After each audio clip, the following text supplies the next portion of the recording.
Numerical system के कुछ important प्रश्न, जिसमें पहला सवाल है वह बड़ी से बड़ी संख्या जिससे 70 और 125 को विभाजित करने पर क्रमशः 5 और 8 शेषफल बचते हैं। तो यहाँ पास चार ऑप्शन के दिए गए 13, 65, 875, 1750। हम जानते हैं कि अगर संख्या 70 में अगर 5 घटाते हैं तो 65 बचता है और 125 में से 8 घटाते हैं तो 117 बचता है। अगर 65 और 117 का जो एचसीएफ होगा वह क्या होगा? 13 होगा। 65 और 117 का एचसीएफ क्या होगा? 13। अतः ऑप्शन ए हमारा सही होगा। इसी तरह दूसरा सवाल, ये दो धनात्मक पूर्णांक ए और बी निम्न रूप में लिखे जाएं, जो a बराबर A Q X Q Y square एवं b बराबर एक्स वाई क्यू, जहाँ x एवं y अभाज्य संख्या है, तब एचसीएफ ए बी होगा। चार ऑप्शन दिए गए हैं यहाँ पास।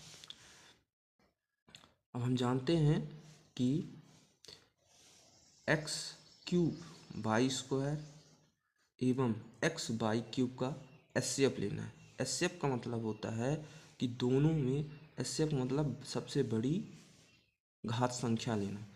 तो इसमें एक्स क्यूब वाई स्क्वायर एवं एक्स वाई क्यूब में एक्स की सबसे बड़ी घात दोनों में देखना है। इस दोनों में तो यहाँ एक्स क्यूब है पर यहाँ एक्स है, इसलिए दोनों में देखना है। तो दोनों में सबसे बड़ी घात क्या हो जाएगी? एक्स।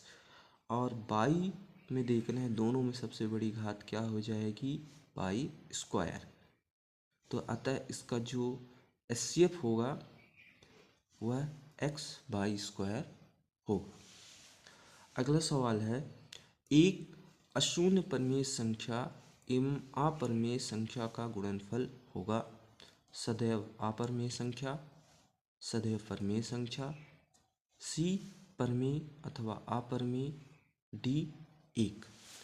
अब यहाँ पास देखा जाए तो हम इसको एक उदाहरण के द्वारा समझते हैं। मान लीजिए एक अशून्य परिमेय संख्या 2 है और एक अपरिमेय संख्या √3 है। अगर इनका गुणनफल किया जाता है तो 2 गुणे √3, और 2 √3 भी क्या है? एक अपरिमेय संख्या है। इसी प्रकार अगर एक अन्य उदाहरण भी दे, 5 गुणे √2, इन दोनों का गुणनफल भी क्या हो जाएगा? 5 √2। यह भी एक क्या है? अपरिमेय संख्या है।